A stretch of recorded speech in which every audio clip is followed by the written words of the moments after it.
Bueno, muy buenos días, muy buenos días. Quiero en primer lugar agradecer a la universidad la posibilidad de poder contarles, bueno, cuál es nuestra visión sobre la situación económica mundial y sus efectos en Chile.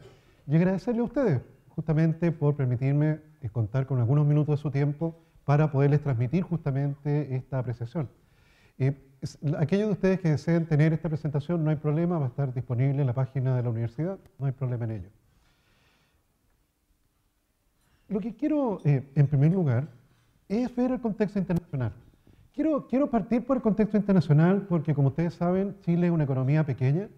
Nuestro Producto Interno Bruto es más o menos equivalente al estado de Colorado. Estados Unidos es 80 veces más grande que nosotros, Brasil es 8 veces más grande que nosotros. Somos una economía pequeña. No somos tantos los chilenos, no somos muchos habitantes. Nuestro ingreso per cápita hoy día está en torno a los $23.000. Por tanto, nuestro mercado doméstico no es de una gran dimensión. Por eso nuestras empresas tienen que salir a buscar sus clientes en el resto del mundo. Eso hace de Chile un país que tiene que tener vocación de globalización. Esta situación efectivamente se ha traducido, bueno, es conocido de sobra, en los múltiples acuerdos de libre comercio que Chile tiene, en los cuales cada gobierno que llega al poder justamente busca profundizarlos algo más. Estamos dentro de los 5 países más globalizados del planeta. Prácticamente ya nuestras barreras arancelarias son casi inexistentes. Tenemos un comercio diversificado. Casi un tercio de nuestro comercio es con las Américas, algo menos de un tercio con Europa y algo más de un tercio con Asia, principalmente China. Es decir, le vendemos al mundo.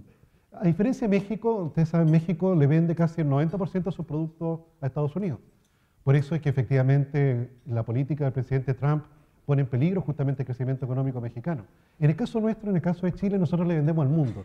Y por eso la primera lámina que les quiero mostrar es el mundo. Ahí ustedes ven el crecimiento en la línea de color azul, el crecimiento de todo el planeta. Está en la línea de color verde la economía chilena.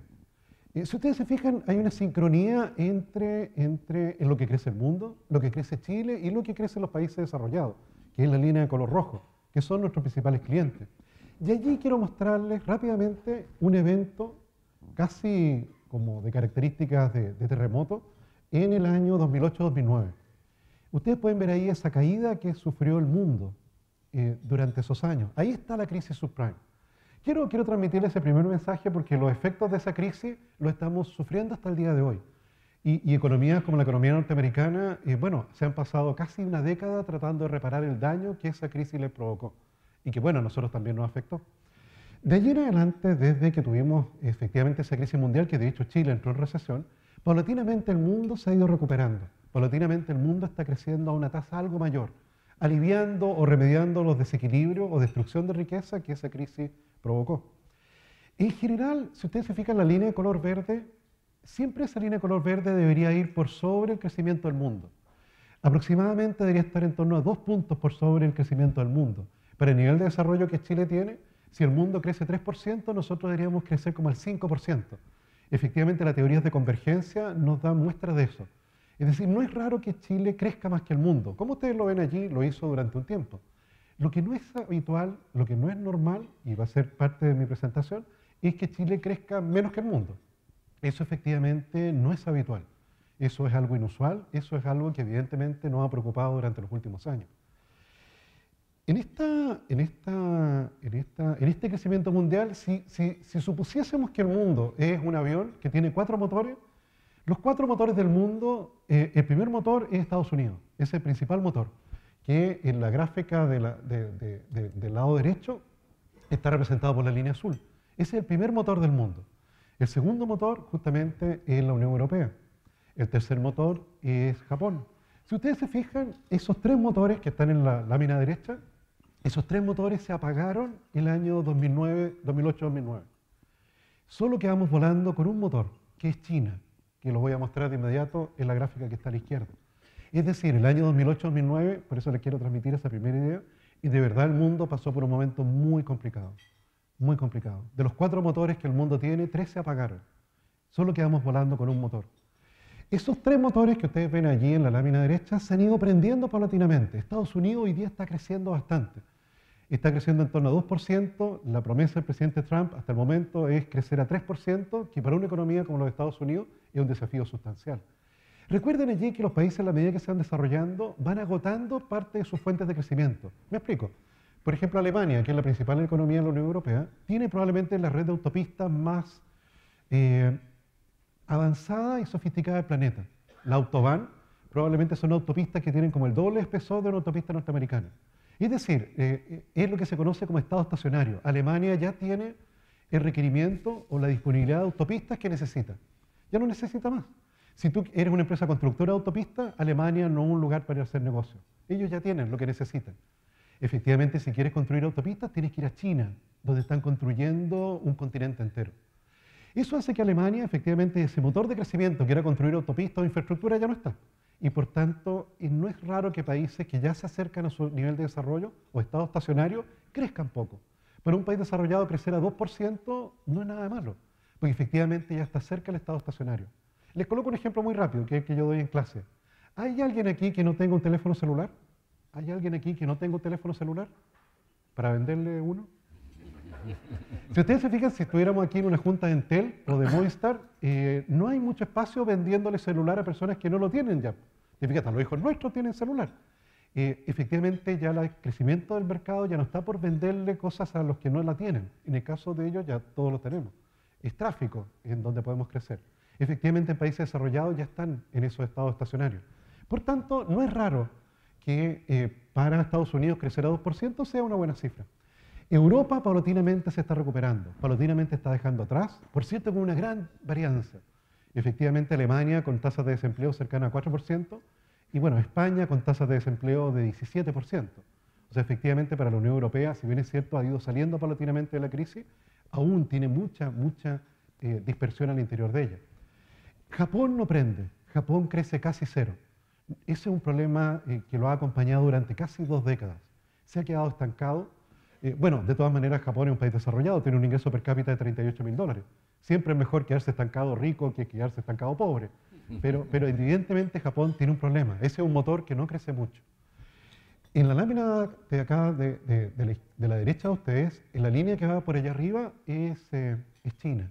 China es el nuevo actor del planeta. Para que ustedes tengan una idea, el año 95, hace 20 años atrás, que yo sé que para los más jóvenes que están aquí, el año 95 es casi como la época de Manuel Montt, para los contemporáneos míos, el año 95 es antes de ayer. El año 95, China exportaba más o menos lo que Chile exporta hoy. Más o menos $90.000 millones en bienes y servicios. Esa era la importancia de China en el comercio exterior en el año 95, como lo que tiene Chile hoy, que no es muy grande. Estos tipos, entre el año 95 y hoy día, pasaron de exportar $90.000 millones a más de $1.200 millones. Salieron a comerse el mundo. Efectivamente se estima que el impacto de China incorporándose a la economía mundial es como lo que debe haber significado el descubrimiento de América. El haber descubierto América, el impacto que tuvo sobre la economía europea es más o menos el hecho de que China se haya incorporado al mundo en ese contexto. Hoy día está creciendo menos, China está creciendo del orden de 6%. Claro, antes crecía 14%, 12%, pero ojo, efectivamente antes crecía 10% o 8% de un tamaño de la economía que no era tan grande. Entonces, claro, era una tajada que crecía de una torta pequeña. Hoy día esa torta ya se multiplicó por 3. Por tanto, crecer a 6%, cada vez que China crece 6%, es como que creara una economía nueva, un país nuevo que fuera equivalente a Chile y Argentina juntos. Un nuevo país llamado Chile, por supuesto. Pero evidentemente eso es lo que cada vez que China crece 6% es equivalente a eso, que le agrega una zona económica nueva de esa magnitud. Ese motor es efectivamente el que nos sostuvo durante la gran crisis subprime. Toda esa ensalada de rayas que se ven después es América Latina. Y con ello, no los voy a ver cada uno en particular, porque lamentablemente en nuestra región latinoamericana tenemos efectivamente una gran dispersión de evoluciones. Países en graves recesiones como Argentina y Brasil, que paulatinamente la están dejando atrás, y otros con crecimiento bastante más acelerado como Perú y Colombia. O sea, hemos tenido en nuestra región latinoamericana una gran dispersión, una gran varianza en términos de desempeño económico y bueno, de hecho, lamentablemente el país con la mayor inflación del mundo hoy día, bueno, está en Sudamérica, es justamente Venezuela, con aproximadamente entre 700 y 1000% de inflación anual. Esta irrupción de China en el comercio mundial generó el boom de los commodities. Este es un índice de precios que elabora el Banco Mundial, en donde ustedes pueden ver si todos los precios de la energía principalmente petróleo, energía, alimentos y metales, si todos hubiesen sido 100 el año 2005, ¿cuánto han subido durante los últimos años? Si ustedes se fijan, casi todos los precios se duplicaron en ese periodo. Los máximos se alcanzaron entre los años 2011 y 2012. Y de allí paulatinamente se han ido normalizando. El precio que más ha caído efectivamente es el de la energía. ¿Okay? El precio del petróleo es el que más ha retrocedido. Pero tuvimos un boom de los commodities que benefició a América Latina durante la última década. América Latina es quien produce todo esto. Producimos energía, es decir, petróleo, producimos alimentos, producimos metales. Sin embargo, cada país fue diferente en su conducta de cómo aprovechar esa bonanza. Ahí ustedes pueden ver el precio del cobre. Hoy día el precio del cobre ya está rozando, ahí está el promedio anual, no está el del día. El dato del día está en torno ya a los $3. Sin embargo, si ustedes se fijan, nuevamente una mirada un poco más retrospectiva, el precio de cobre de los últimos 20 años era $2. O sea, efectivamente nos habíamos acostumbrado a un precio de cobre de $3, incluso vean ustedes allí cuando llegó arriba de los $4.40. Eso efectivamente fue el impacto de China comiéndose al mundo, absorbiendo prácticamente toda la oferta disponible de nuevos yacimientos de cobre o de petróleo o producción de alimentos. Esa bonanza de los commodities, bueno, también para el petróleo. Fíjense ustedes el petróleo, lo que significó en su momento precios de barril de petróleo de más de $100, cosa que hoy día está en $48. Esta tremenda transferencia de riqueza, en el caso de Chile, una parte importante está ahorrada, muy importante. Chile es uno de los pocos países que en el mundo tiene estos mecanismos de ahorro o de estabilización. El Fondo de Estabilización Económico-Social tiene hoy día cerca de $15.000 millones. Esos $15.000 millones se ahorraron en la época de vacas gordas, cuando el precio del cobre efectivamente estuvo alto, y está disponible para la época de vacas flacas. En el caso de países petroleros, no ahorraron ni un centavo. El año 2015 Venezuela hizo su presupuesto público suponiendo que el precio del petróleo iba a ser $100. A los 3 meses el precio era $50 y generó el desequilibrio fiscal que, bueno, hoy día ustedes ven las consecuencias que ha tenido. No ahorraron ni un centavo de toda la bonanza del petróleo. En el caso de Chile, ahorramos parte importante de esa bonanza para efectivamente los tiempos difíciles. En esta situación es donde ustedes pueden ver aquí una mirada de mediano plazo de lo que ha sido la historia reciente de Chile. Ustedes pueden ver allí entre mediados de los 80 y hasta el año 96 prácticamente la época de oro, la década de oro de Chile. Crecimiento promedio cerca de 7% promedio anual. Es probablemente uno de los periodos más prósperos de nuestra historia. Es la modernidad la que efectivamente, y saltar de un ingreso per cápita de $5.000 a $20.000 lo que se produce en ese periodo. Crecimiento sustancialmente acelerado. La crisis asiática efectivamente interrumpe esto el año 99, luego la tasa de crecimiento es algo más moderada y luego viene la crisis subprime el año 2009. Sin embargo, lo que ha generado debate académico y político, por cierto, en los últimos años, es que hemos crecido muy poco. El crecimiento promedio de Chile está entre 1,5 y 2%. Probablemente para este año la expectativa ya se ha corregido a la baja nuevamente, probablemente este año vamos a crecer 1,2%. ¿Por qué crecemos tan poco? ¿Te fijas? Porque claro, si fuéramos Japón o fuéramos Alemania, no nos extrañaría, estaríamos cerca del estado estacionario, pero estamos muy lejos de ello todavía. Nuestro ingreso per cápita todavía es la mitad de lo que es el ingreso per cápita de los americanos. ¿Por qué crecemos tan poco? Esta visión se puede ver de manera más fina en trimestre a trimestre. Ustedes pueden ver allí cuánto ha crecido Chile trimestre a trimestre. Está al inicio de la lámina la recesión del año 2009, la crisis subprime y los efectos que tuvo sobre Chile. Está justamente el crecimiento que vino después. Parte de ese crecimiento, si ustedes se fijan ahí, sobre todo el primer trimestre del 2011, está explicado por la base de comparación del terremoto en febrero del 2010 y la reconstrucción que efectivamente hubo. Hay un ciclo minero que se inicia adverso, un ciclo minero adverso que se inicia a mediados de 2013. La inversión minera empieza a decaer. Eso evidentemente es un fenómeno externo, es algo que no es controlado por nosotros. Pero si ustedes se fijan, nuestro crecimiento se ha mantenido entre 1,5 y 2%.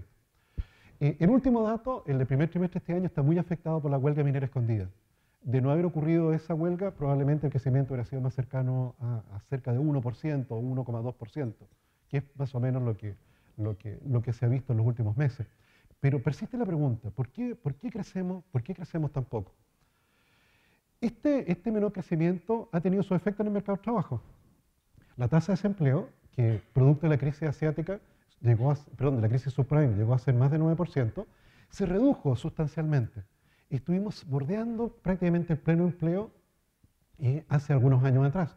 De hecho, a mí me tocó presidir una mesa de trabajo cuando estaba en el gobierno, porque para el mundo empresarial la dificultad es que no había mano de obra. Era muy habitual en Santiago que tú tenías una obra en construcción, ponías un letrero que decía, se necesita maestro enfierrador, pagamos 1.000.000 de pesos.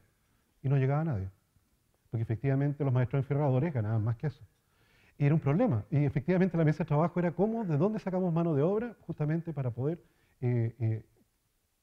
echar a andar finalmente proyectos que por falta de esa mano de obra hoy día no se pueden hacer. Eso ha ido cambiando paulatinamente. De hecho, en la tasa de desempleo probablemente no refleja totalmente el cambio que ha habido en el mercado del trabajo. Ha habido mucha destrucción de empleo asalariado y gran parte de esa destrucción de empleo se ha ido a empleo independiente, empleo por cuenta propia, en el cual probablemente ese trabajador obtiene una renta que es más o menos la mitad de lo que tenía antes. Es decir, este menor crecimiento económico se ha traducido justamente en un deterioro del mercado del trabajo como era evidente que iba a ocurrir. En este contexto es que efectivamente la fluctuación de nuestro tipo de cambio y la relevancia que tiene para el mundo exportador es sustancial. Recuerden que desde el año 98 tenemos flotación limpia, es decir, el Banco Central, salvo hechos puntuales, no interviene en nuestro mercado cambiario. Allí ustedes pueden ver cómo el tipo de cambio ha evolucionado durante el último tiempo. Y vuelvo a lo primero que les conté al inicio, el terremoto que significó la crisis subprime. Los americanos, para poder enfrentar esa crisis, efectivamente hicieron dos cosas. Una la vamos a ver en un momento más, que es bajar la tasa de interés de manera sustancial. La segunda fue debilitar su moneda. Efectivamente, debilitar su moneda para hacer más competitivo su sector exportador. No es casualidad que durante varios años en Chile el tipo de cambio estuvo entre 450 pesos y 500 pesos. Era barato comprar un dólar. No solo en Chile era barato comprar un dólar, también lo era en Brasil, también lo era en México, también lo era en Australia. Ellos debilitaron su moneda de manera tal de hacer más competitivo su sector exportador. Eso está quedando atrás.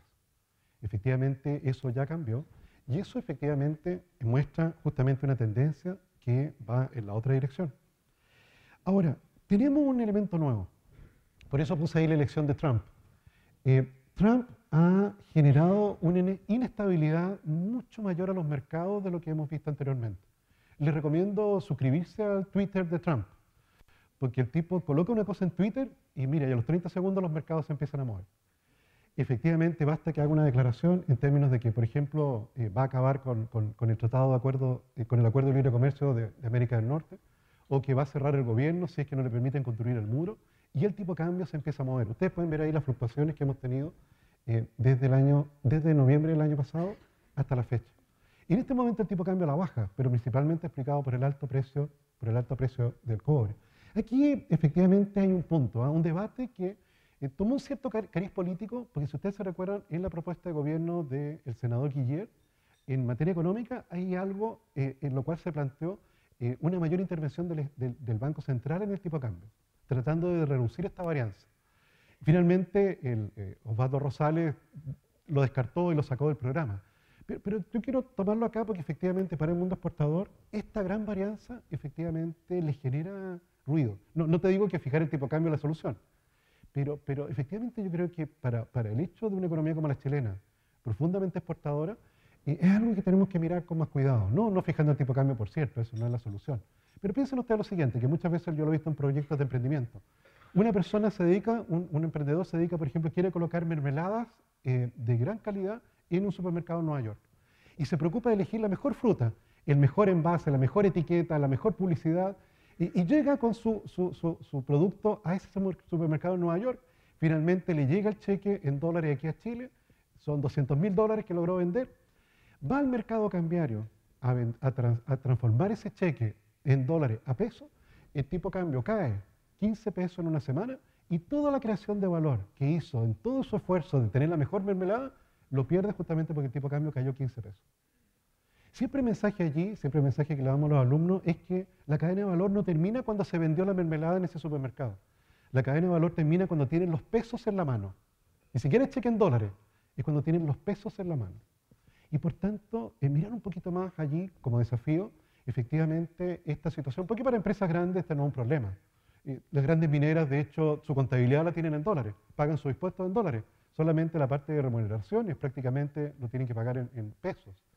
Pero para todo el emprendimiento exportador que se está tratando de fomentar, tenemos que pensar algo más, justamente de cómo, sin fijar el tipo de cambio, por cierto, de cómo nos hacemos cargo de esta varianza, que probablemente no se va a reducir.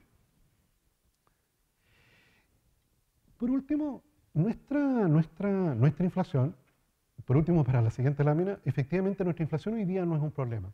Se ha moderado bastante. Nosotros tenemos un Banco Central con meta de 3%, ha hecho cumplir justamente ese compromiso y por tanto hoy día la inflación no es una amenaza. ¿Por qué les comento esto? Es por esta lámina en particular. En esta lámina es donde están las tasas de interés de los bancos centrales, de los principales bancos centrales del mundo. Fíjense ustedes la línea azul que fue casi cero. La línea azul, que estuvo casi pegada a cero desde el año 2009 en adelante, es Estados Unidos.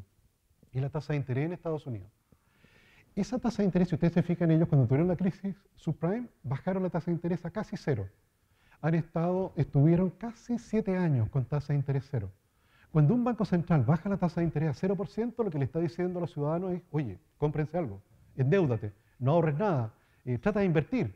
Ese es el mensaje, que esa tasa de interés, esa línea azul pegada casi en cero, esa es la tasa de interés más baja que ha tenido Estados Unidos desde el año 48. Es decir, nuevamente quiero transmitir lo sustancialmente grave que fue la crisis subprime. Ellos bajaron la tasa de interés a cero y ahora la están subiendo paulatinamente. La están subiendo paulatinamente, les queda bastante todavía. La tasa de interés neutral para Estados Unidos probablemente está del orden de 3%. Es decir, estamos hoy día en un momento en el cual el mundo todavía está con tasas de interés sustancialmente bajas. Vean la línea roja, esa es la tasa de interés en Europa. Es cero. 0%. O sea, tú tomas un depósito a plazo de un papel del gobierno del Banco Central Europeo, pones ese dinero en ese papel y no te pagan nada de interés. Por cierto que la inflación no es cero, la inflación está como en 1,7%. Entonces, como que pusiera el dinero en una caja de seguridad que te cobra una comisión por tenerlo guardado allí. 0%. Estamos en un periodo del mundo muy inusual, en que las tasas de interés son sustancialmente bajas. Por eso no es extraño, ustedes lo vieron, el gobierno de Chile se apresuró durante el primer semestre de este año a colocar deuda, porque efectivamente era la oportunidad de hacerlo. Eso paulatinamente va a llegar a su fin. Paulatinamente la tasa de interés, que ha sido casi cero durante varios años, va a empezar a ser distinta de cero. Sin embargo, en el caso de Chile, ahí ustedes ven el caso de Chile, hoy día está en 2,5%. Y se discute si es posible que baje nuevamente. Yo creo que es posible que ello ocurra. Efectivamente es posible que la tasa de interés baje una vez más. No hay amenaza inflacionaria y nuestra economía no está creciendo mucho. De esta manera, la perspectiva para el próximo año, y lo estamos mirando en distintos indicadores, es bastante más positiva de la que teníamos hace unos 6 meses atrás. Un indicador que podemos ver es la bolsa de comercio. La bolsa de comercio en el mundo y en Chile en particular ha subido y ha tenido rentabilidades sustanciales. De hecho, ustedes han visto que los fondos de pensiones justamente han rentado 12%, 13% más que el aumento del costo de la vida. Entonces, el mercado accionario efectivamente está percibiendo ese cambio en el crecimiento económico. Las encuestas de expectativa de consumidores también están percibiendo justamente ese cambio. Parte de ello viene por el contexto mundial. Se están prendiendo estos motores, de los cuales yo les hablaba hace un momento. A pesar de todos los problemas que ha tenido el presidente Trump en el manejo político, la economía norteamericana se sigue recuperando. El motor americano se está prendiendo. El motor europeo también se está prendiendo. Y el motor chino, que estaba dando señales de cierta habilidad, está tomando fuerza nuevamente. Eso es lo que estamos viendo en el precio del cobre, como lo hemos visto en las últimas semanas. Por eso no es extraño que las perspectivas de crecimiento para el próximo año sean bastante más halagüeñas. Y de allí que justamente, de hecho, en estudios que estamos haciendo, que no lo hemos finalizado todavía, pero los datos preliminares nos muestran que eso se ha traducido en las personas comunes y corrientes como nosotros en una mayor disposición justamente a ir al mercado de capitales o a endeudarse ante la perspectiva de mejores noticias para el próximo año. De esta manera, yo les diría que deseo cerrar con la pregunta original que planteé acá. ¿Por qué Chile crece tan poco? Yo creo que cuando uno mira los motores de crecimiento de un país, ya no del mundo, los países crecen principalmente por 3 motores. Por el motor exportador, por el consumo de la familia y por la inversión. Esos son principalmente los tres motores. También está el gasto público, pero en el caso de Chile no lo es tanto. En el caso exportador, ese es un motor que se está reactivando. Para el mundo minero viene probablemente una gran recuperación. Ya se está haciendo notar en la zona norte de Chile. En el caso de consumo de familia, algo más lento, por el deterioro del mercado del trabajo. En el caso de la inversión, es efectivamente el motor que está apagado. Llevamos 4 años con inversión en caída. Cada año la inversión cae con respecto al año anterior. Esos 4 años consecutivos con caída de inversión no ocurrían desde principios de los 70. Nunca habíamos tenido desde principios de los 70 4 años consecutivos con caída de inversión. Yo creo que allí efectivamente hay dos responsables. Uno, la reforma tributaria. No tanto por el aumento de impuestos. Sabemos que subir los impuestos tiene efectos sobre las decisiones de las personas. Sin embargo, el cómo se hizo la reforma tributaria y el cambio en los incentivos sí yo creo generó un daño profundo. Recuerden ustedes que el sistema anterior permitía que si tu empresa generaba utilidades y tú reinvertías las utilidades en tu compañía, pagabas menos impuestos que si retirabas esa plata. Había un incentivo para reinvertir los dineros en tu compañía, para hacerla crecer, para comprarte un camión más, para expandir la bodega. Ese incentivo desapareció o se redujo sustancialmente con la reforma tributaria. Por eso es que ustedes han visto en las agendas presidenciales de algunos de los candidatos, se plantea poder reactivar ese incentivo. No hace falta inversión.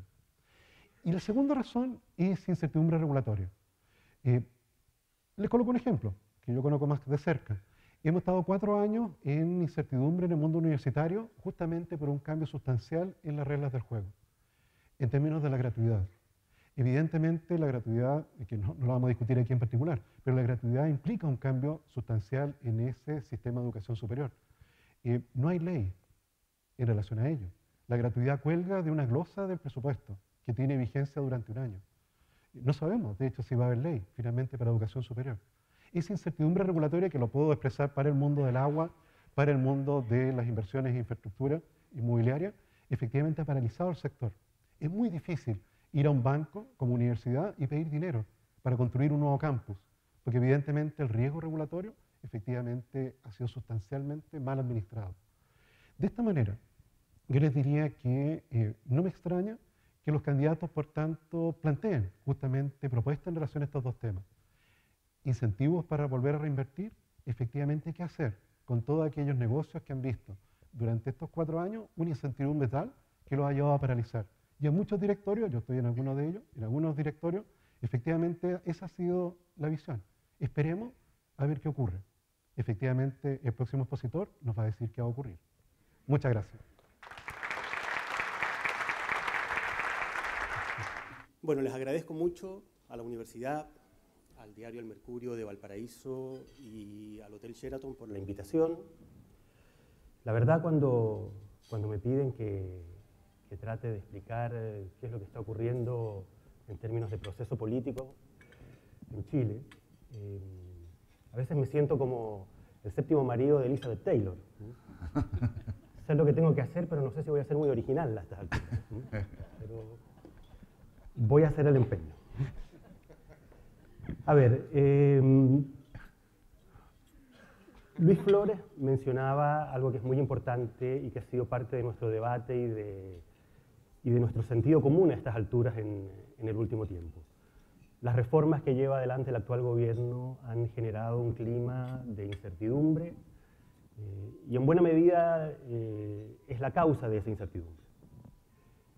Yo creo que es muy importante poder situar las reformas, lo que explican y lo que suponen las reformas que lleva adelante el actual gobierno, en un contexto más profundo, más sustantivo.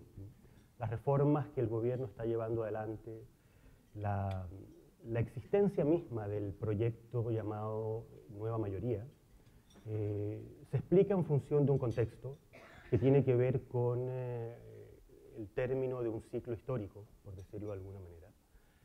Y en la medida en que no se ponga sobre la mesa ese contexto, que no se ponga atención a lo que significa, a cuáles son sus claves, es muy difícil poder hacer una proyección de hacia dónde va el proceso político en Chile el día de hoy.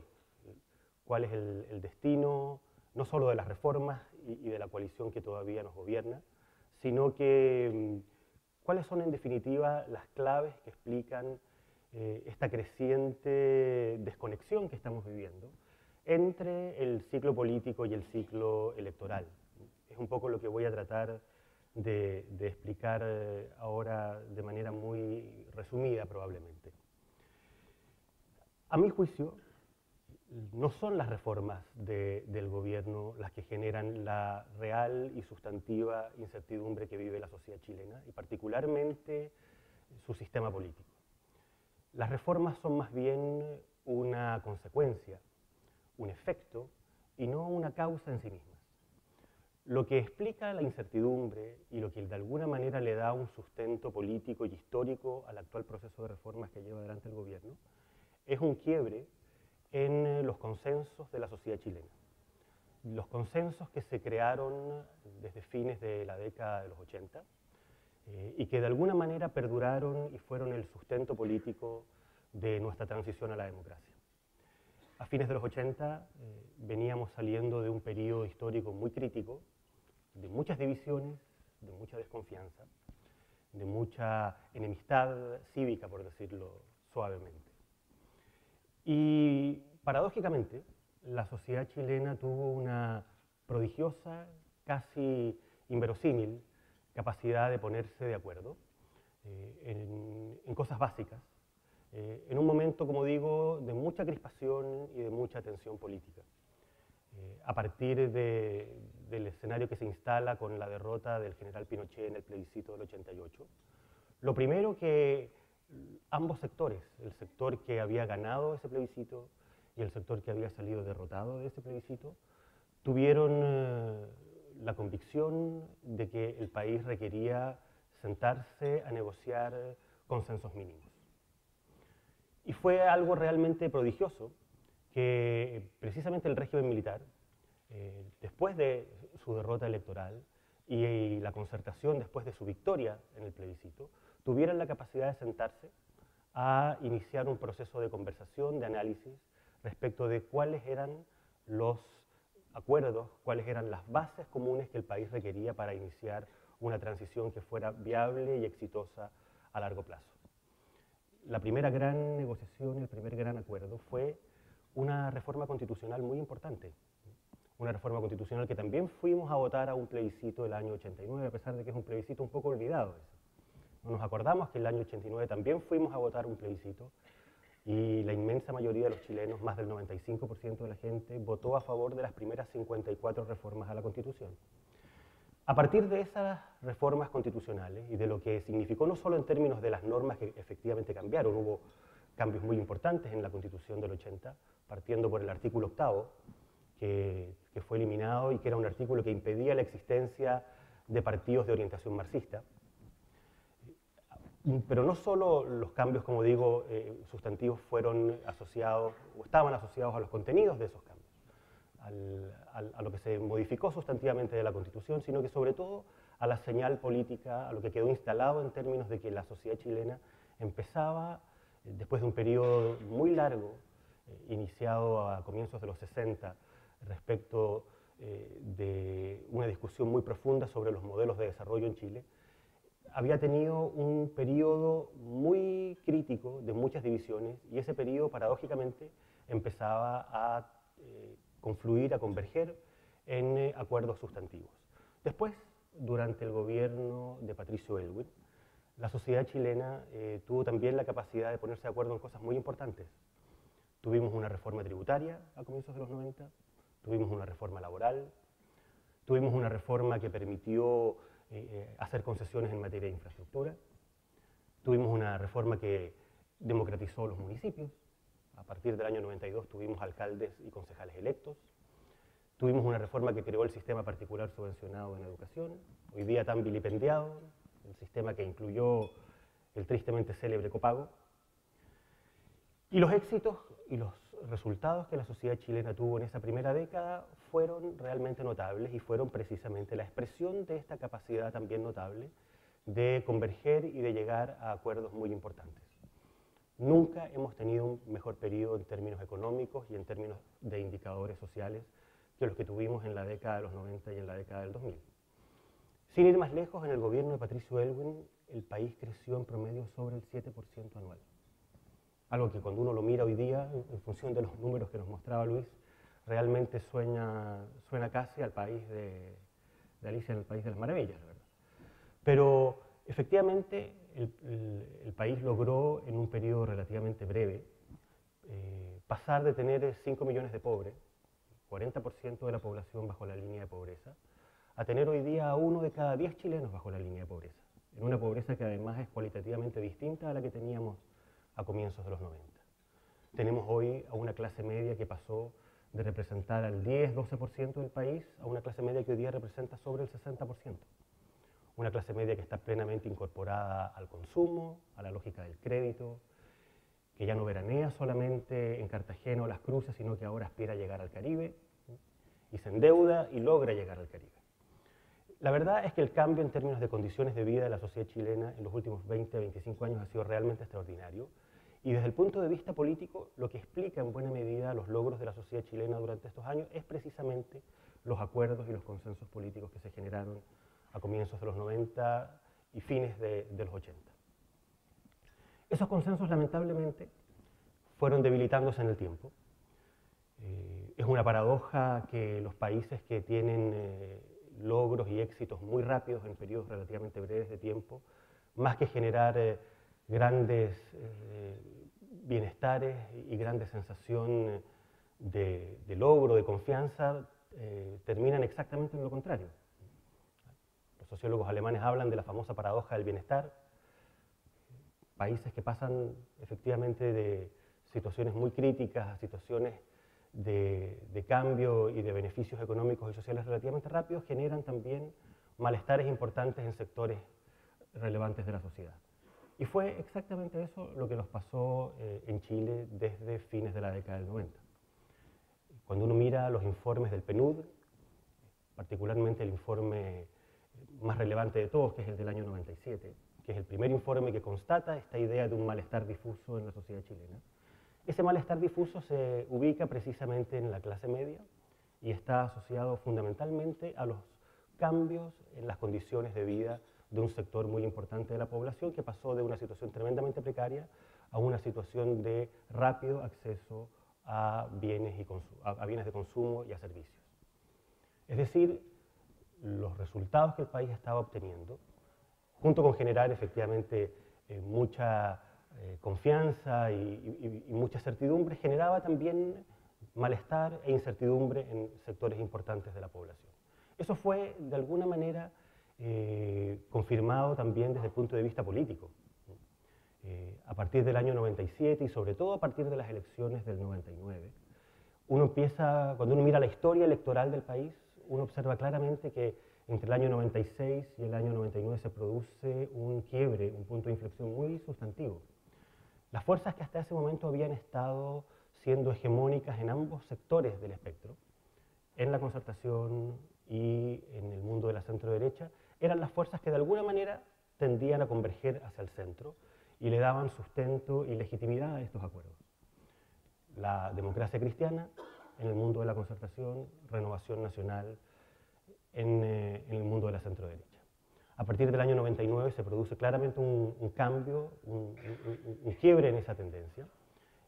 En el mundo de la concertación, la democracia cristiana va progresivamente perdiendo hegemonía y esa hegemonía empieza a traspasarse hacia el mundo PS-PPD, hacia el mundo de la izquierda.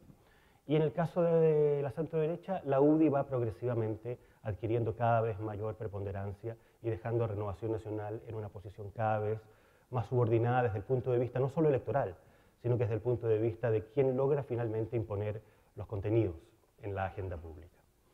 Ese es un proceso que cuando uno lo mira, es un proceso progresivo que se profundiza durante la década del 2000 y es un proceso que de alguna manera expresa también, tiene relación con el debilitamiento de los consensos que se habían generado a comienzos de los 90. Cuando, para hacer finalmente un resumen del final de esta historia, ¿cuándo finalmente terminan de desplomarse los consensos en la sociedad chilena? Cuando ocurre algo que es consustancial a la democracia, pero que en Chile significó un verdadero trauma histórico para un sector muy importante del país. ¿Qué fue lo que ocurrió? El año 2010 se produjo algo que, como digo, es parte consustancial de la democracia, se llama alternancia en el poder, y la alternancia en el poder en Chile terminó de derrumbar los acuerdos respecto de la legitimidad del sistema político, de su institucionalidad y la legitimidad del modelo económico. Esa es la realidad. El año 2010, la concertación que había gobernado este país durante 20 años descubrió que el Chile que había construido no le gusta, que era un Chile tremendamente injusto, lleno de abusos, lleno de desconfianzas, manejado por los poderosos de siempre. La verdad es que lo que descubrió el mundo de la centroizquierda del 2010 fue algo mucho más complejo de explicar desde el punto de vista sociocultural y casi desde el punto de vista psicológico. Lo que descubrió el mundo de la centroizquierda en Chile el año 2010 es que había construido un país, una democracia, donde los partidarios del régimen militar podían ganar elecciones en democracia con mayoría absoluta. Y eso terminó, en definitiva, de desplomar los acuerdos que se habían construido respecto de la legitimidad de nuestras instituciones. Esa es la razón por la cual hay un cambio tan abrupto, tan sustantivo, en la manera en que la centroizquierda tiene de mirar el mundo y la sociedad chilena en particular, los logros de la transición entre antes del 2010 y después del 2010. Esa es la razón por la cual la concertación finalmente como etos desaparece a partir de la derrota electoral y surge una criatura completamente nueva, que es una criatura muy paradójica, la nueva mayoría. ¿Por qué? Bueno, porque es un conglomerado de centro-izquierda donde están todos los partidos que estuvieron gobernando el país durante 20 años, que intenta convencer a los chilenos de que hay que empezar todo de nuevo. De que todo lo que se había construido durante 20 años era algo que no tenía legitimidad ninguna y que este país debía empezar de nuevo a construir una institucionalidad política y a reformular el modelo económico. El caso más paradigmático probablemente es precisamente el de la Constitución, lo más sustantivo y esencial que tiene un país, su carta fundamental. El año 2005, Ricardo Lagos, en una ceremonia en La Moneda, 18 de septiembre, firmó las últimas reformas a la Constitución del 80, las reformas más sustantivas desde el punto de vista de sus implicancias políticas, la eliminación de los senadores designados, la eliminación de la inamovilidad de los comandantes en jefe de las Fuerzas Armadas, cambios en la composición y en las atribuciones del COSENA y del Tribunal Constitucional. Ricardo Lagos, cuando le explica al país y a los oyentes que están ahí en el patio de los Naranjos de La Moneda la significación de estos cambios, dice: finalmente tenemos una constitución que es la casa de todos, una constitución verdaderamente democrática, una constitución que representa un piso mínimo de acuerdos y de consensos institucionales en Chile. Pasaron apenas 5 años, que en términos históricos, en estricto rigor, no es nada, pero a partir de la derrota electoral del 2010, lo que instala la centroizquierda en Chile es la idea de que la Constitución súbitamente volvió a ser la Constitución de Pinochet y que esta Constitución ya ni siquiera merece más reformas, hay que tirarla al tarro de la basura y crear otra. ¿Cómo se explica ese cambio prácticamente inexplicable, salvo por razones psiquiátricas eventualmente? Se explica única y exclusivamente porque el Chile del 2010, de antes del 2010, y el Chile de después del 2010 es un Chile completamente diferente para la centroizquierda. Es un Chile que, en definitiva, ya no cuenta con consensos mínimos respecto de la legitimidad de nuestras instituciones políticas y de nuestro modelo económico. Si uno busca probablemente las raíces más profundas, las razones históricas de por qué los acuerdos y los consensos construidos en la sociedad chilena desde los 90 terminaron siendo al final tan febles y tan dependientes de esta variable que es la alternancia en el poder, yo en lo personal creo que hay una razón bien de fondo. Esa razón se explica por cómo se inicia la transición en Chile. La verdad es que las fuerzas de centroizquierda, la democracia cristiana y los partidos de izquierda, hicieron durante la década de los 80 un esfuerzo gigantesco político, con un costo humano enorme, por lograr un objetivo estratégico que finalmente no se consiguió. Ese objetivo estratégico era el derrocamiento del régimen militar.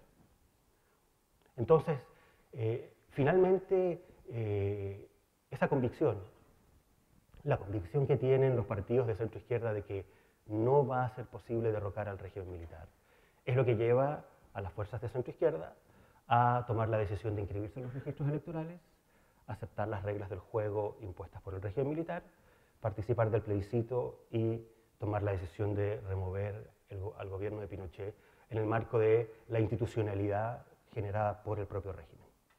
Esa es la realidad de la historia. Es decir, el plebiscito, el triunfo del no, permitió de alguna manera ocultar bajo la alfombra que haber llegado al plebiscito era la consecuencia, la expresión de una profunda derrota histórica para el mundo de la centroizquierda. Y eso, de alguna manera, es lo que explica por qué se mantuvo desde ese origen, desde siempre, una tensión muy fuerte en el mundo de la centroizquierda respecto de la legitimidad de las instituciones políticas generadas a partir de la Constitución del 80 y de las bases de sustentación del modelo económico. La centroizquierda, de alguna manera, le dio ciertos grados de legitimidad a esa institucionalidad y a ese modelo en la medida en que estuvo gobernando el país. Pero cuando dejó de gobernar el país, esa legitimidad se derrumbó de la noche a la mañana. Y eso es lo que explica por qué la concertación desaparece. La concertación era precisamente una coalición que le otorgaba cierto grado de legitimidad a esa institucionalidad y a ese modelo económico. La nueva mayoría, a partir del 2010, es una coalición completamente nueva, a pesar de que son exactamente los mismos integrantes, salvo uno. Esa es la gran paradoja de esta historia. Pero es una coalición que no le reconoce legitimidad a la institucionalidad política, quiere y tiene entre sus objetivos estratégicos la necesidad de crear una nueva constitución y tiene también como imperativo estratégico la necesidad de hacerle correcciones muy profundas al modelo económico. Otro modelo, como hablan los ideólogos de la nueva mayoría, entre los cuales había uno que era profesor de la Adolfo Ibáñez. Bueno, esa es la realidad de esta historia. Y esa es la realidad que explica por qué a partir del 2010 la sociedad chilena está viviendo no un proceso de convergencias, no un proceso de búsqueda de acuerdos, sino que más bien exactamente lo contrario, un proceso de divergencias, un proceso en el cual, de algún modo, lo que se ha instalado en Chile, al menos a nivel del debate público, a nivel de su sistema político, es una profunda divergencia, un profundo desacuerdo respecto de la legitimidad de las instituciones políticas y del modelo económico. Eso es lo que expresa en definitiva el actual gobierno. El gobierno finalmente es la expresión de eso y su proceso de reformas, como decía al comienzo, es más bien el síntoma de eso y no la causa. Y eso es lo que en definitiva va a seguir adelante como clave, como eje de nuestra controversia y de nuestra tensión política, más allá, como decía también, del ciclo electoral. Por eso decía que hay un cierto desacople entre el ciclo electoral y el proceso político y el ciclo político. Lo más probable, todo indica que la próxima elección, la elección de noviembre, la va a ganar Sebastián Piñera. Eso es lo que nos indican todos los antecedentes que tenemos a la vista. ¿Puede haber imprevistos? Sí, puede haber imprevistos. La sociedad chilena es una sociedad un poquito impredecible, sí, es cierto. Puede pasar cualquier cosa. Pero todas las tendencias apuntan allá, apuntan en esa dirección. Lo más probable es que gane Sebastián Piñera las próximas elecciones. Pero lo paradójico de esta historia es que el cambio de gobierno no va a significar un cambio de ciclo político, sino que al contrario, va a significar una profundización del ciclo político de desacuerdos, de tensiones, de divergencias en la sociedad chilena. Lo más probable es que un gobierno de Sebastián Piñera profundice la polarización. Vamos a tener en la oposición a ese eventual gobierno de Sebastián Piñera a una nueva mayoría derrotada, de los cuales un sector muy importante va a converger muy rápidamente hacia el Frente Amplio, o con el Frente Amplio. Van a generar una oposición muy dura, muy frontal en contra del gobierno de Sebastián Piñera. Y ese escenario lo que va a hacer es aumentar la crispación, aumentar las tensiones, aumentar la inestabilidad. Va a ser un gobierno tremendamente difícil, un gobierno con niveles de tensión política muy altos. Desde el punto de vista económico, probablemente Luis tiene razón. Va a haber más certidumbres respecto de qué se va a hacer en materia de política económica y esas certidumbres probablemente ayuden en algo a mejorar la confianza de los inversionistas. Yo creo que esas señales son evidentes y eso es probable que ocurra. Pero en términos de ciclo político, lamentablemente las señales que vienen hacia adelante no van a acompañar esa confianza. Van a ser señales más bien en la dirección contraria, en el sentido de que lo que va a seguir profundizándose en Chile con toda la izquierda de nuevo en la oposición a los que fueron partidarios del régimen militar hasta el año 90, es que va a seguir profundizándose el desacuerdo respecto de nuestra institucionalidad y respecto de las correcciones que hay que hacer o no hacer a nuestro modelo económico. Esa es la realidad. Es un desafío complicado el que tiene la sociedad chilena hacia adelante, es un desafío que supone tener voluntad política para construir los consensos que la sociedad chilena requiere, no solo para los próximos años, sino que para las próximas décadas. Es decir, cuáles son las condiciones que se requieren para que Chile siga adelante realizando reformas, reformas con mayores grados de consenso, probablemente con una orientación distinta a las reformas que hemos visto durante estos últimos años, porque las reformas que hemos visto en estos últimos años son el resultado de una lógica de desacuerdos y no de acuerdos. Y el gran desafío que tiene la sociedad chilena hacia adelante es precisamente ver si existe la posibilidad, a veces a uno le entra la duda de si realmente existe esa posibilidad, de construir nuevos acuerdos, de construir una base de consenso en materia político-institucional y en materia al menos de ciertos pisos mínimos respecto de la naturaleza, de la orientación y de los énfasis de nuestro modelo económico. Es un desafío enorme cuando uno mira muchas veces a las nuevas generaciones, particularmente las que tienen que ver con mi mundo, con el mundo de la centroizquierda. Tiendo a pensar que las generaciones que veo, los jóvenes que se integran al Congreso por lo menos, más que estar en la lógica de construir nuevos consensos, están en la lógica más bien de reforzar los desacuerdos, ¿sí? Las tensiones. Pero finalmente, a largo plazo, la sociedad chilena no tiene más alternativas. No hay más alternativas que construir consensos, precisamente porque esta es una sociedad que desde el punto de vista político está dividida no entre una mayoría y una minoría. La derecha en Chile, por razones históricas también, probablemente por culpas, por traumas históricos, tiende a pensarse a sí misma en función de un profundo complejo de inferioridad, ¿sí? Pero, de inferioridad numérica me refiero. Pero la verdad es que cuando uno mira la historia electoral de Chile desde el 90 en adelante, lo que constata es que este país está dividido en mitades más o menos equivalentes. Esa es la realidad. Y por lo tanto, el único camino posible para una sociedad dividida en mitades más o menos equivalentes es construir acuerdos. Y eso es hoy día exactamente lo que no hay. Acuerdos. Capacidad, voluntad política de construir acuerdos. Es un desafío enorme. Yo creo que si se da el escenario probable, más probable de que finalmente sea Sebastián Piñera quien encabece el próximo gobierno, va a ser probablemente el gran eje, el gran imperativo histórico que va a tener que enfrentar el nuevo presidente y el nuevo gobierno. ¿Desde dónde, cómo se hace posible construir consensos que tengan que ver no con las cosas inmediatas, no con corregir reformas que de alguna manera se están echando a andar ahora? Eso también va a ser algo muy importante, pero sobre todo cambios institucionales que permitan construir legitimidad de largo plazo, legitimidad de grandes mayorías en función de los imperativos que el país va a tener para las próximas décadas.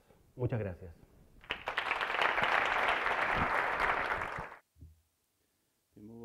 Buenos días todavía.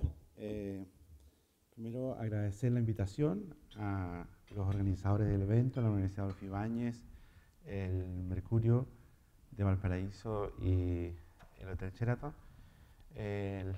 Quiero hacer una presentación complementaria a las dos que vimos previamente, ofreciendo alguna información y tratando de dar puntos de vista adicionales de cómo estamos entendiendo la evolución de la sociedad chilena y cómo cuáles son los desafíos adicionales que vamos a enfrentar, no solamente en la mirada macroeconómica y en la mirada macropolítica, sino que también en la mirada del desarrollo del país en el territorio.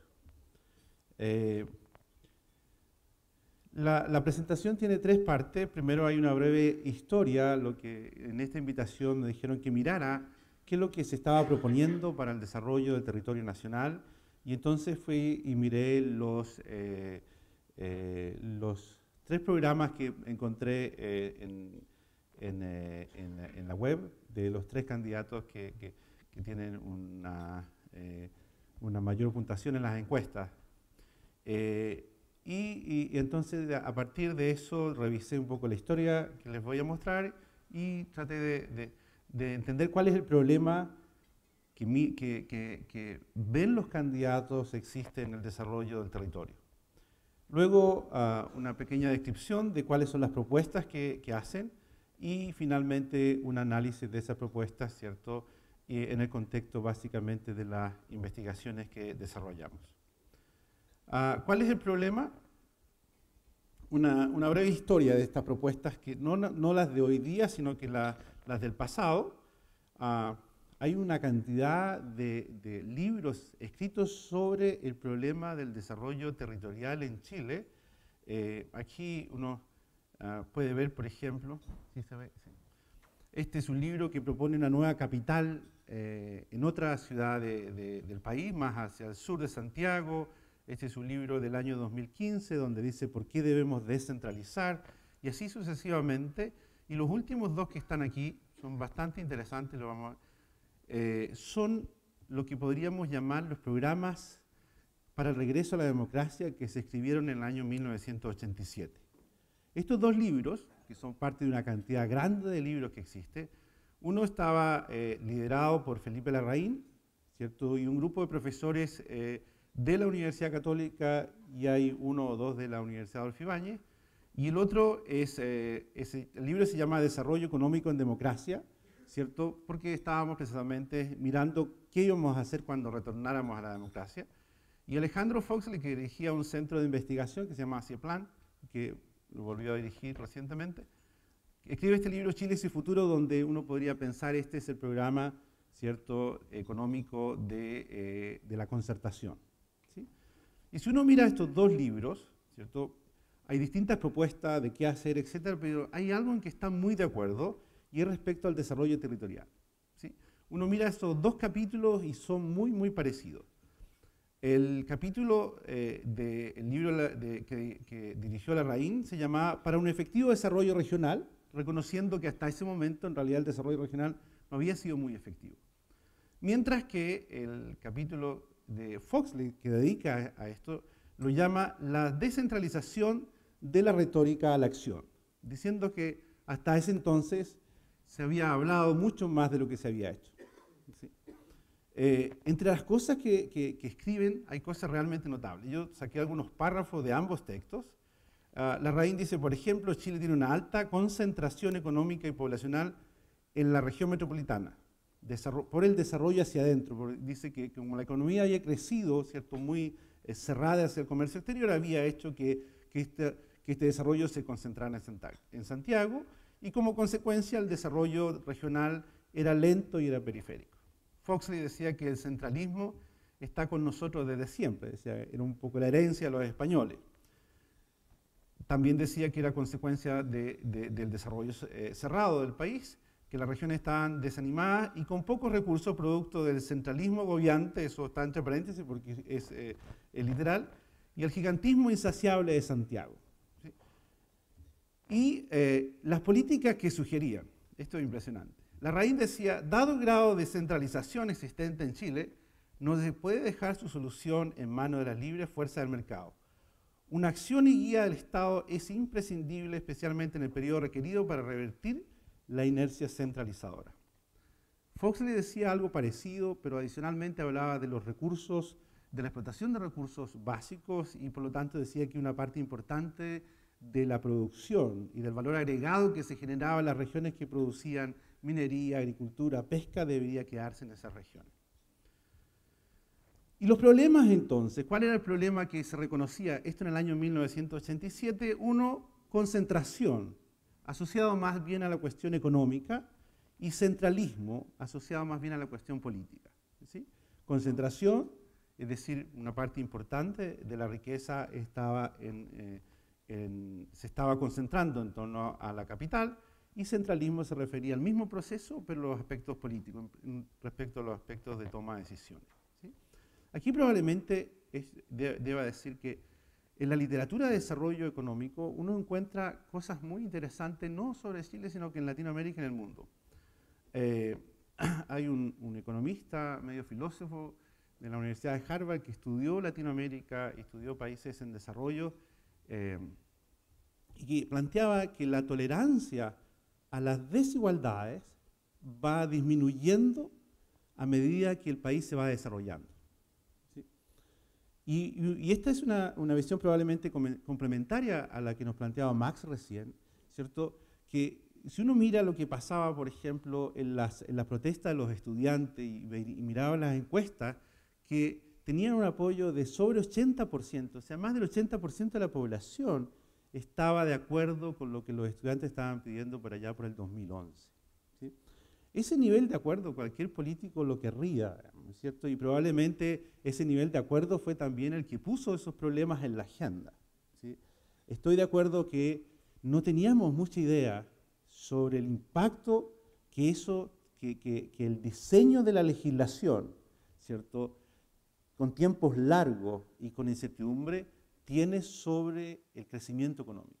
Yo creo que es la lección que nos va a dejar este gobierno, ¿cierto? Si hay una en aspecto de desarrollo institucional es esa.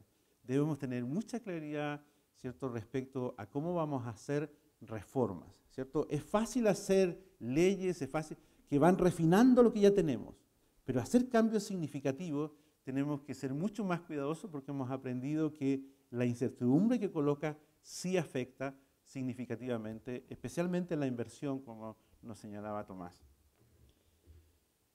Fíjese que esto ocurría en el año 87. En el año 87 hacían estas afirmaciones Foxley por el lado de lo que se llamaba la concertación, ¿cierto? Y Larraín por el lado de lo que se llamaba la alianza.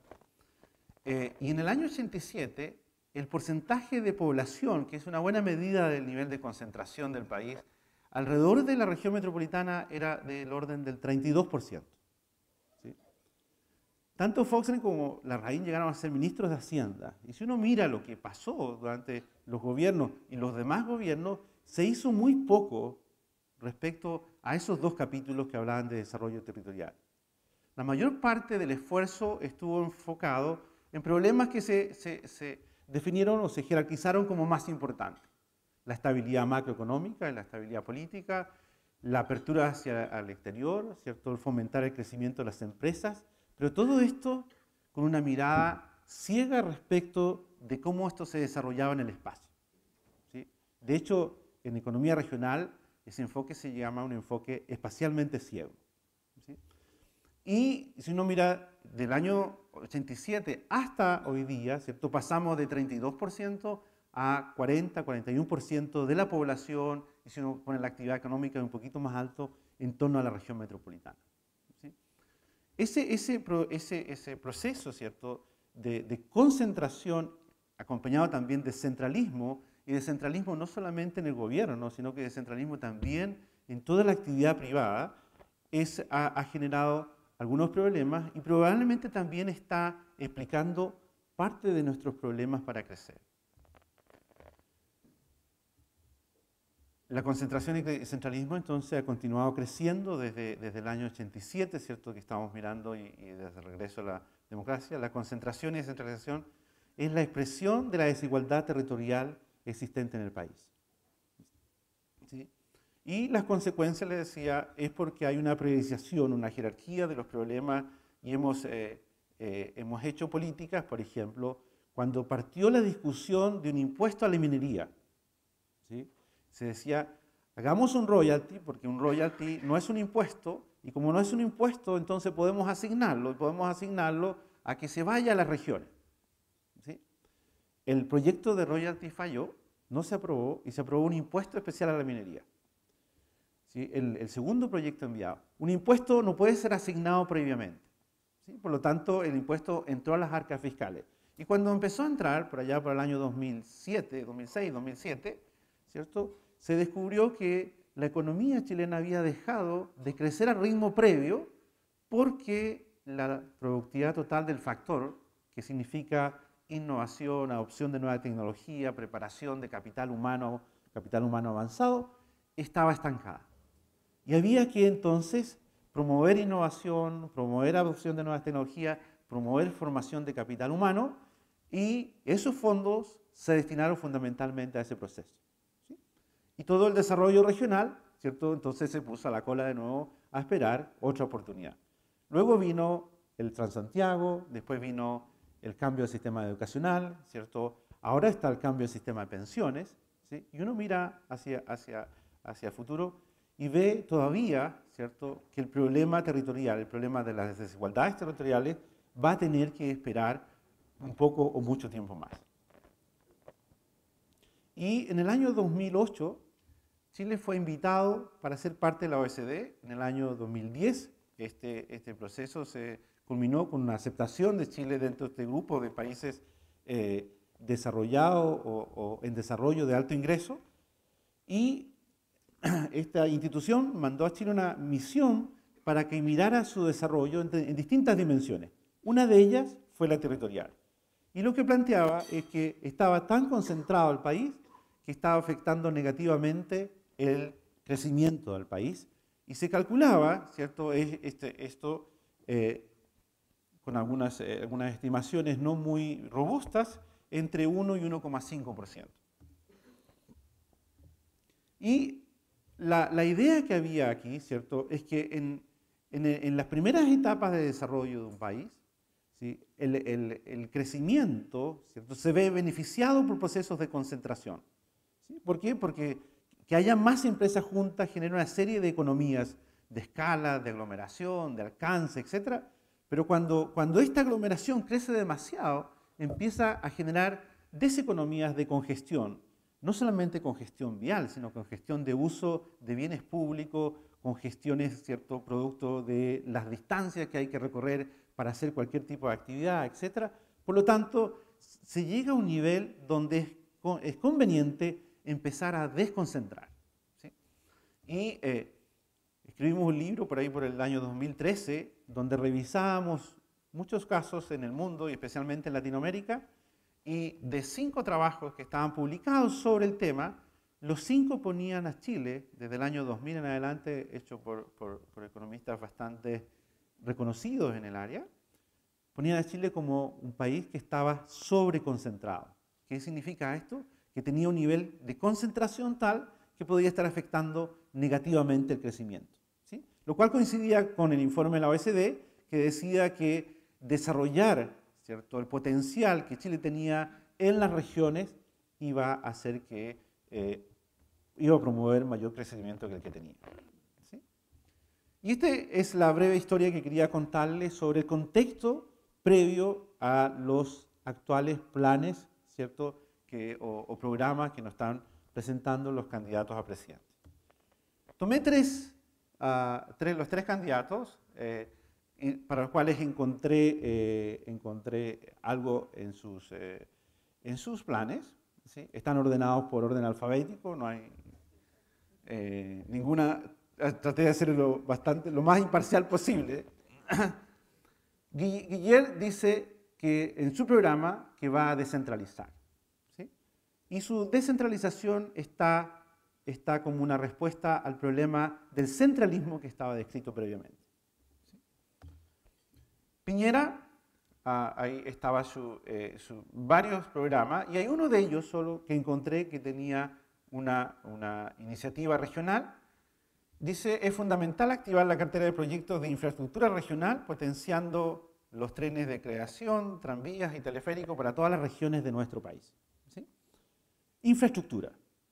¿Sí? Normalmente, una de las cosas que se recomienda para avanzar en los procesos de desconcentración es generar infraestructura que ayude a conectar las regiones, y en ese sentido uno podría pensar, aquí hay una idea, ¿cierto?, para desconcentrar. Y Beatriz Sánchez plantea ciudades y territorios igualitarios y asegurarse para todos y seguros para todas y todas. ¿Sí? Y si uno mira lo que está escrito ahí, fundamentalmente lo que está pensando es gasto fiscal, ¿cierto?, orientado a mejorar las condiciones de vida de los habitantes del resto del territorio que no es solamente Santiago. ¿Sí?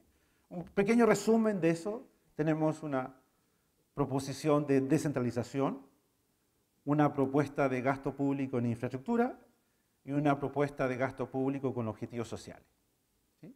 Y la pregunta que uno se hace: ¿cuál será la efectividad de estas políticas propuestas? ¿Sí? La descentralización. ¿Sí? ¿Cuál es el supuesto que hay detrás de esta idea de descentralización? Las decisiones descentralizadas son más eficientes que las decisiones centralizadas. Generalmente se asume que la descentralización va a ayudar a fortalecer el sistema político porque las decisiones van a estar más desconcentradas, que las decisiones cercanas a los problemas van a ser más eficientes que desde el centro, etc. ¿Sí? ¿Qué muestran los resultados sobre los procesos de descentralización? ¿Cierto? Hay bastante literatura, ahí hay uno de los tantos papers que hay escrito por uno de los investigadores de moda en el tema, Andrés Rodríguez Pose, un profesor de la London School of Economics. Dice que, se hace una pregunta, dice: ¿importa la descentralización para reducir las desigualdades regionales? Y hace un análisis de 26 países, 19 países desarrollados y 7 países en desarrollo, entre los años 96 y 2006. ¿Y cuál es su conclusión? Dice que en el caso de los países desarrollados, uno puede encontrar algunos beneficios de los procesos de descentralización. Pero para los 7 países en desarrollo, en todos los casos la descentralización aumentó la desigualdad. Y lo cual tiene sentido. Tiene sentido porque si ustedes descentralizan y ponen en un sistema competitivo, ponen a competir, ¿cierto?, regiones o municipios más desarrollados con otros que están menos desarrollados, los que van a tomar ventajas del sistema van a ser los más desarrollados, incrementando esas desigualdades. ¿Sí? Por lo tanto, descentralización, ¿cierto?, en el estado de desarrollo que tiene el país en este momento, probablemente no es la mejor alternativa, o si hay que hacerlo, ¿cierto?, con bastante cuidado. Respecto a la inversión en infraestructura y gasto social, ¿sí? Para que se hagan una idea, lo que nos mostraba Tomás al comienzo, el PIB del país fluctúa dependiendo del año entre 250.000 y 300.000 millones de dólares. ¿Sí? El presupuesto de la nación de eso es como fluctúa entre 20 y 25%, unos 60.000 millones de dólares. ¿Sí? Y de esos 60.000 millones de dólares, lo que ustedes pueden ver en ese gráfico, esa línea en el computador se ve rosada, pero ahí se ve como amarilla, la que está entre la verde y la café. Ese es el porcentaje del presupuesto fiscal medido en términos del producto de la nación que puede el gobierno destinar cada año a hacer inversión. ¿Sí? Y que representa aproximadamente entre un 3 y un 4% del PIB. Si uno piensa en el PIB es como el sueldo del país. ¿Sí? Y de ese sueldo, el Estado para funcionar se lleva más o menos entre un 20 y un 25%, ¿cierto? Dependiendo del año, cuando la economía tiene ingresos, o sea, crecimientos bajos, está cerca del 25%, cuando la economía tiene crecimientos altos, está cerca del 20%. ¿Ya? Entonces, de ese valor, el 3% lo puede manejar el Estado para invertir. El resto es operación. Y la operación está casi toda gastada. ¿Sí? Eso me está diciendo que me quedan 2 minutos. Está casi toda gastada. Entonces lo que queda para invertir son 2.400 millones de dólares al año. ¿Sí? Para que se haga una idea, el puente del canal de Chacao, que une Chiloé con el continente, cuesta del orden de los 1.000 millones, digamos. O sea, 2 puentes se llevan el presupuesto de la nación para invertir. ¿Sí? Entonces, si uno quiere hacer un cambio significativo con platas del Estado, es muy difícil. Un cambio significativo en términos de cambiar esta desigualdad que hay entre las regiones. ¿Sí? Por otro lado, la inversión privada fluctúa. En un buen año puede llegar a 28%, en un mal año, como los que hemos tenido, llega a 20%, pero siempre está por sobre el 20%. Estamos hablando de 60.000 millones de dólares que invierte el sector privado cada año, ¿sí? A lo menos, en el país. Y eso significa, ¿cierto? 60.000 millones comparado con los 2.400, con eso sí se pueden hacer diferencias, ¿sí? Pero no damos ninguna señal a los inversionistas privados para que se preocupen del problema territorial, ¿sí? Y si uno mira, entonces, cómo se distribuye esta inversión, ¿cierto? Una parte importante se termina localizando en Santiago. Cuando uno estudia localización, hay 3 tipos de localización. Uno que se llama localización de primera naturaleza, así lo llamaron los investigadores norteamericanos, no sé por qué, pero está asociada a aquella localización que se hace en el territorio porque el insumo principal está ahí y no se puede mover, ¿sí? La inversión que hacemos en minería, la inversión que hacemos en agricultura, la inversión que hacemos en pesca, se hace en lugares específicos porque no tendría sentido, ¿cierto?, hacer la inversión en Santiago para explotar Chuquicamata. Hay que hacerla en Chuquicamata. La segunda es sobre... La de segunda naturaleza es la industria, la manufactura, ¿cierto? Y esta ya se localiza en función de dónde está el mercado.